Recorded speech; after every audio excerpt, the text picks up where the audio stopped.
You hear that? It's raining.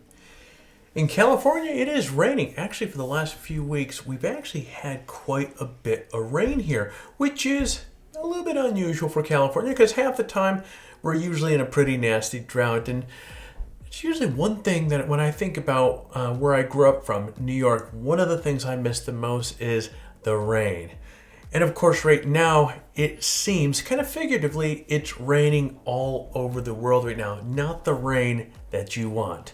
Matter of fact, millions of people from all around the world are having to work from their homes because of this whole coronavirus pandemic. Many of you have reached out to me asking for advice about how to transition from working in an office to working in your home. So, I've actually worked out of a home for more than 20 years.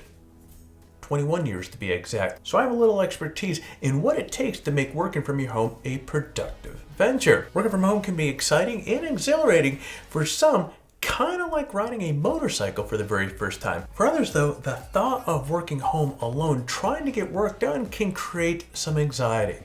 My hope is that you take these tips that I'm about to share with you, you find useful, actionable information that allows you to make the most of this time from working from your home. If you stick around to the end of this video, you'll also learn about our current giveaway, which includes some awesome photography and videography gear. More on that later. Now, pull up a seat, let's go!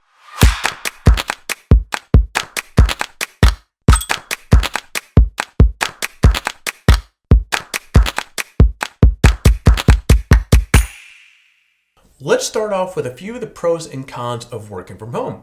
Pros. First off, you have a 30-second commute. Hey, that's awesome. More productive time, less miles on your car, which kind of relates to kind of lower gas bills. Your insurance, I do find to be a little bit lower as well because you don't have to drive as many miles and so forth.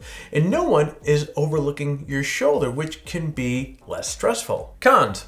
No one looking over your shoulder. This can be a sucker for temptation. Liquid lunch, anybody? Walls can feel like they're caving in, you gain unwanted weight, and social isolation. Okay, now to fear, I'm going to cover 11 tips here for working from your home that will show you how you can combat these cons that I just mentioned and have a more enjoyable experience in doing so. Heck, after this whole COVID-19 thing, many of you may even want to continue to work from your homes. The first tip, prepare your meals in advance. Now, it's crazy how much time you can spend each day preparing meals, and that's why I do it in advance, and I recommend that you do the same. Matter of fact, guys, I prepare my meals on Sunday and Wednesday. By putting meal prep time on these 2 days, I have ready-made meals for the entire week. So, when I'm ready for lunch, all I do is walk down to the kitchen, heat up whatever I have already made, and I can actually sit down and take a break for 20 to 30 minutes. Cooking is just another kind of work. Well, I enjoy cooking, but it's still kind of work to some degree. And I prefer to have a break at midday that involves zero work at all. Another related tip is not to eat at your workspace. While it's tempting to return a few emails while you stuff your face, in the long run, guys, it'll be much better on your mental health if you eat your lunch somewhere else in your house. That way you keep your workspace just for work and you have a nice break to look forward to. Get an early start. Now, I've always been an early riser, so this is no problem for me. But for many folks out there, it takes a few taps of the snooze button before you drag yourself out of the bed. When you're commuting to your office, you have time to wake up and get mentally prepared for that day. When you work from home, well, you really don't have that luxury of a long commute. So it's important to get up a little earlier and give yourself some time to get the cobwebs cleared out. Make some coffee, shower, get dressed. Any of these activities can help you get out of sleep mode and into work mode. Now, speaking of getting dressed, for some people, wearing your usual business attire while working at home is a great way for you to stay on task. For others, slumming around in your PJs just works fine. You have to figure out what works best for you. I'm kind of a hybrid. Sometimes I do, sometimes I don't. Making a to-do list in the early morning is a great way to get into the work mode too. It's not a complicated task, but it's one that requires you to put on your work hat and figure out what needs to be done and when. Next, let's talk about keep the same schedule. Most people are creatures of habit. Having a routine schedule is comforting. You can use that to your advantage. So if you normally get up at 5:30 and you're out the door by 6:30 to head off to work, Keep doing that. Your body is used to that. Your mind is used to it. Why mess with something that is already working? Your brain has an association between what is normal morning routine and getting ready for mental rigors of the workday. Maintaining that association, guys, can help you be more productive at home, or working at home for that matter. So, structure your day at home just like you would at work. If you normally make sales calls in the morning, keep doing it. If you typically respond to client emails after lunch, stick to that same plan as well when you're working from home. Start work at the same time, eat lunch at the same time, quit at the same time. You get the point. Doing so will help you to maintain a comfort zone of work and make that transition from working from home much easier. Next, you got to keep in touch with your colleagues. Just because you're working from home doesn't mean you're working alone, or you should be alone. There are many different ways that you can keep in touch with your colleagues throughout the day to keep those feelings of social isolation away. I communicate a lot with email, but I also use Skype and FaceTime a lot. Doing video calls makes discussions more real and personal. Plus, if you're new to working at home, scheduling video calls can make your day a little less quiet and lonely for you and, of course, whoever you're talking to. The next one is important. Write this one down. Have a dedicated workspace. I can't stress how important this is, guys. I'm fortunate that I have a dedicated office away from my main living space in my house. But even if you're in a studio apartment, you still need to have an area that is just for work. I found over the years that I'm much more productive if I'm in my home office. If I try to work in my kitchen or in the living room, things get a little sideways fast. I get distracted. My wife and my kid talk to me. The lure of Netflix. Netflix is the devil. It's always calling me. I'm not saying, guys, you need to lock yourself in a dark corner of your house for 9 hours of the day, but having a space that you can associate with work and nothing else will make it easier to get work done while minimizing distractions. And if you have family members or roommates who are also working from home, have the discussion about the need to give one another space to get work done. Here's one of those techie tips. You want to check your bandwidth. Working from home means you're going to need all the bandwidth you can get. Having multiple browsers like I do hogs up a ton of bandwidth, but so does getting on the video call. More bandwidth is obviously occupied. If my wife and my son are home, they might be hogging up bandwidth with their devices as well. And if you simply don't have the bandwidth you need to get your work done at home, you need to identify things in your house that you can turn off to give you more juice to do what you need to. Lay ground rules with your family about when they can and can't stream videos. Avoid having your smart speaker streaming music. Schedule your bandwidth needs so they don't conflict with your spouse or roommate who might need to do things like video conferences. Next, make your workspace as comfortable as possible. Now, I've been using a iMover standing desk for years. It has allowed me to switch from sitting to standing in just a matter of seconds. Guys, I can't tell you what a difference having a standing desk has made to my physical comfort. I'm not suggesting you need to run out and buy a standing desk, but if it turns out that you're going to be working from your home for an extended period of time, guys, it is definitely worth the thought. And having a comfortable chair is another investment you should make as soon as possible. I have a Herman Miller Embody, and it's like sitting on a cloud of kitten farts. Wait, did I just say that? This is one of those moments where I just need to own it and go with it. Yeah, it's that comfortable. Kitten farts. I don't even know where the hell that came from. But anyways, we're going to go with it. Moving forward, avoid sitting on a bar stool in your kitchen counter or slumping down on your couch with your laptop on your lap. I'd also recommend getting a Bluetooth headset for your phone, or at the very least, use the earbuds that they came with the phone when you picked it up.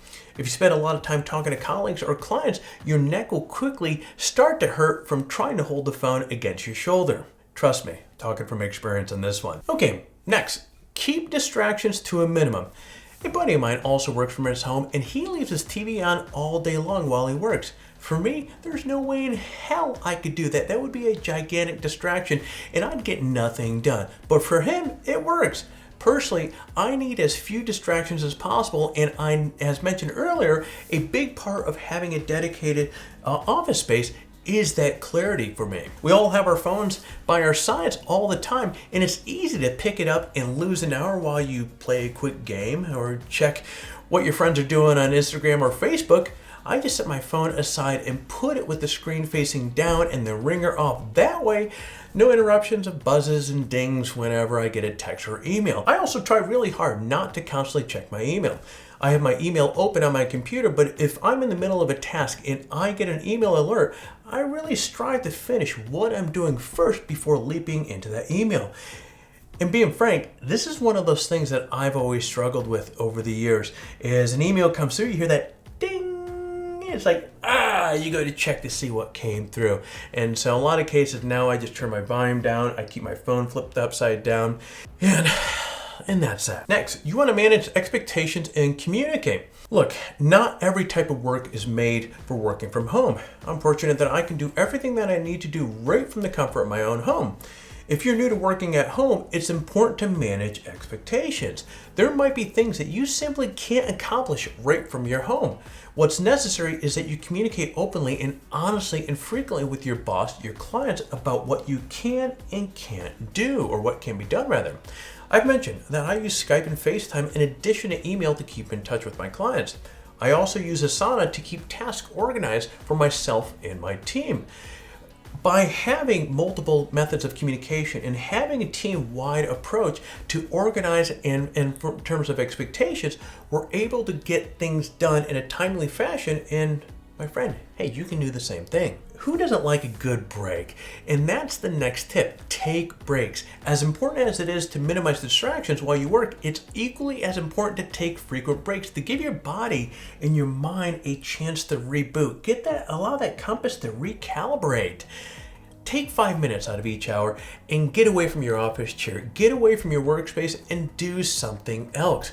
Take a few laps around the living room. Head out to the backyard for some sunshine and some vitamin D and some fresh air. Or go to the kitchen and eat a quick snack. What you should not do with your break is sit at your desk and watch videos of chickens wearing pants. What? Yeah, they're seriously chicken wearing pants. Now, hey, I like chicken wearing pants as much as the next guy, but the point of taking a break is getting off your ass and move around and not look at the screen for a few minutes. Next, find ways to exercise. Now, I typically go to the gym several times a week, but if that's not possible, I get out for a brisk walk a couple times a day just to get that blood moving, pumping, moving around, get some fresh air into your lungs. I often take a walk around my neighborhood mid-afternoon because that's when I start to feel the drain of the day start to hit.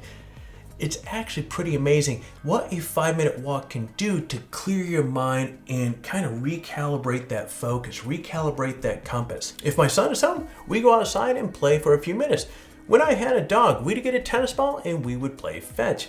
You don't need to run on a treadmill or lift weights or do cardio in the middle of the day. Save that for after work. Instead, move around as much as possible and you'll find that your mind and your body really stay fresh. And there you go, guys. These are some of my favorite tips for being productive at home.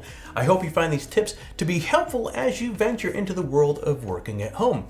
Before I sign off, I do want to tell you about the giveaway that we have going on right now. We have 4 awesome prizes: a GoPro Hero 8 Black, a GoPro Hero 7 Black, a Rode VideoMic Pro Plus, and a $100 Adorama gift card, and each winner will also receive a Octopad. The contest is going on right now and ends April 15th, 2020. Here's what you need to do. Step 1, like this video. Step 2, leave a comment below. In fact, the more videos of ours that you watch and comment on, the more chances that you have to win. So check some of our other videos and drop some comments. Step 3, subscribe to the channel if you haven't already. My friend, that's it. For complete details on the giveaway, check out the description below.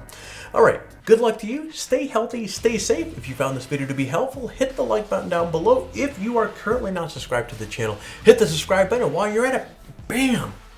Hit the hell out of that bell to be notified as we come out with new videos. So, my friend, I'm going to wind down and you get out there and take your best shot.